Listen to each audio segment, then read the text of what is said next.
in this case, to have killed Grace Millane, the defendant, gentleman over here at the back, behind me, had to have had her under his grip, suffocating her, if that's the right term, strangling her is probably the correct term, for a total of 5 to 10 minutes, at some point of which she lost consciousness and would have become under his handhold, unconscious and limp and lifeless, and he had to carry on. And if that's not reckless murder in this country, ladies and gentlemen, somebody will have to explain to me what is. This is not sex play. This is not restricted breath games. This is holding a person's neck and throat and wrapping your hand or hands around it, however you did it, for an extended period of time, feeling their struggle as she must have struggled for her life, and then going limp and into unconsciousness, and you carry on. And the point in time in which you make the decision as to whether he had a murderous intent is when he carried on. It was suggested to you in the defence 50-minute opening that there is no motive in this case. Really? When Grace Millane was dead, he took that photograph there. When she was dead, he has eroticised the death of British backpacker Grace Millane, which occurred under his handhold and on her birthday. He has a morbid interest, a morbid sexual interest, and he has memorialised it for himself by taking the photographs, and that is the ultimate triumph of the defendant over Grace Millane. His trophy photographs. The first thing we know he does is, at 1:29 a.m, he Googles or searches Waitakere Ranges. Now what that suggests is his response to the emergency is to figure out a way of disposing of the body. The second response is then to look up hottest fire. And then, at 1:41 a.m,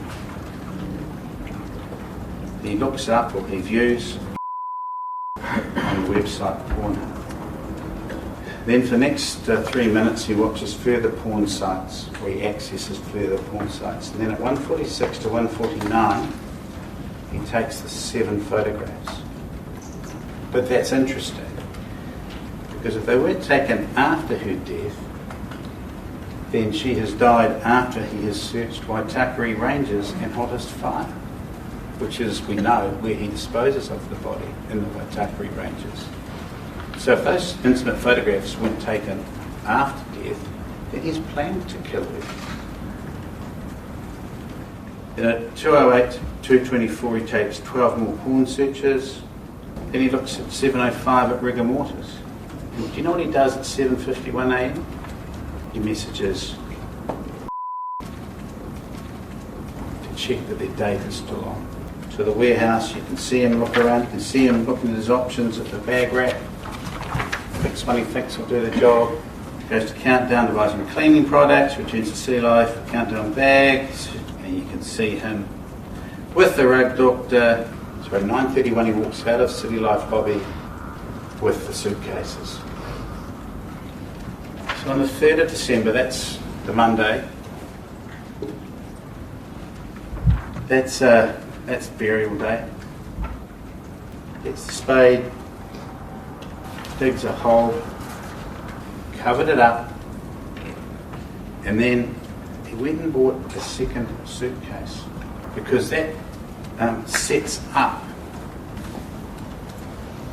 the scenario for him when he later speaks to the police, to be able to say, oh no, yeah, I did buy a suitcase from the warehouse, you're right. He's cool as a cucumber, able to say to you and settle, don't worry about that, that's still in my room. Go and have a look.